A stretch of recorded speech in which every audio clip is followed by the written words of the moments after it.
ৰাষ্ট্ৰীয় নাগৰিকপঞ্জীৰ নামত ধৰ্মীয় সংখ্যালঘু লোকক চলোৱা হৈছে নিৰ্যাতন।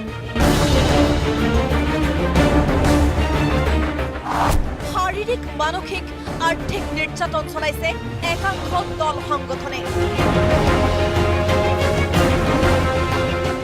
এই কাৰ্যত লিপ্ত হৈছে এপছৰ বহু সদস্যকৰ্মী। এপছৰ বিৰুদ্ধে বিস্ফোৰণ আমছুৰ উপদেষ্টা আজিজুৰ ৰহমানৰ। বহু প্ৰত্যাশিত ৰাষ্ট্ৰীয় নাগৰিকপঞ্জীৰ পূৰ্ণাংগ খচৰা প্ৰকাশৰ দিশে অগ্ৰসৰ হোৱাৰ সময়ত পোহৰলৈ আহিছে NRCক লৈ সৃষ্টি হোৱা আন এক বিতৰ্ক। ৰাষ্ট্ৰীয় নাগৰিকপঞ্জীৰ নামত ধৰ্মীয় সংখ্যালঘু লোকৰ ওপৰত তথাকথিত এটা সংগঠনে মানসিক, অৰ্থনৈতিক আৰু শাৰীৰিক নিৰ্যাতন চলোৱাৰ অভিযোগ আনিছে সদৌ অসম সংখ্যালঘু ছাত্ৰ ইউনিয়নে। আৰু এই কাৰ্যৰ সৈতে নাম সাঙুৰ খাই পৰিছে এটা জাতীয় সংগঠনৰ। এই কাৰ্যত এপছু জড়িত হৈ থকাৰ গুৰুতৰ অভিযোগ আমছুৰ উপদেষ্টা আজিজুৰ ৰহমানৰ। হৈছে এইটো যে ৰাষ্ট্ৰীয় নাগৰিকপঞ্জীৰ নামত আজি বিশেষ কৰি ধৰ্মীয় আৰু ভাষিক সংখ্যালঘু জনগোষ্ঠীক কিছু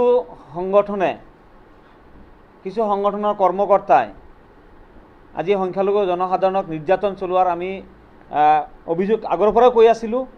আজিও আমি আপোনালোকৰ আগত ক'ব বিচাৰিছোঁ। আমাৰ হাতত তথ্য আহি পৰিছে।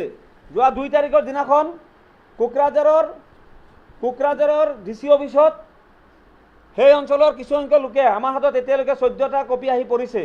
আৰু আপোনালোকে অলপ যি ইনভেষ্টিগেশ্যন কৰিলে পাব, হাজাৰে মানুহে দৰখাস্ত কৰি আছে যে আমি কোনো ধৰণৰ অবজেকশ্যনত আমি এইবিলাকত আমি নাই।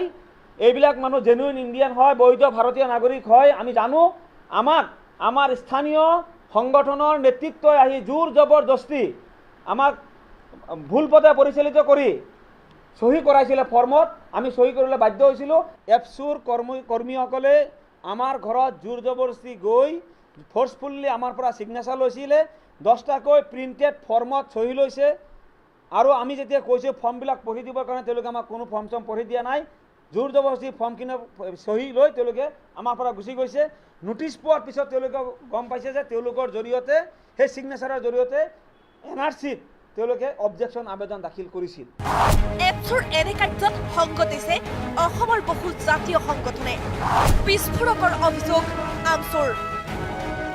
গতিকে এপছু, ইয়াৰ নাম স্পষ্টভাৱে এটা হৈছে এপছু। আৰু আমি এপছুৱে নহয়, কেৱল এপছুৰ লগত সম্পৰ্ক থকা অন্যান্য সংগঠনে এটা জড়িত হৈ আছে। কাৰণ এপছুৰ য'ত প্ৰভাৱ আছে তাতে এপছুৱে কৰিছে।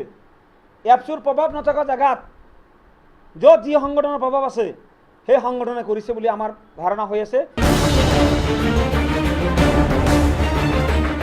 যিটো চক্ৰই এনে আইন বিৰোধী কাৰ্যত লিপ্ত হৈছে, সেই ছাত্ৰ সংগঠনৰ নেতাকৰ্মীক উচিত শাস্তি প্ৰদান কৰিবলৈ সংবাদমেলযোগে দাবী জনালে আমছুৱে। ভিডিঅ' জাৰ্নেলিষ্ট প্ৰাঞ্জিতৰ সৈতে লক্ষ্যজিৎ বৰুৱাৰ ৰিপৰ্ট, আছাম টক্স, গুৱাহাটী।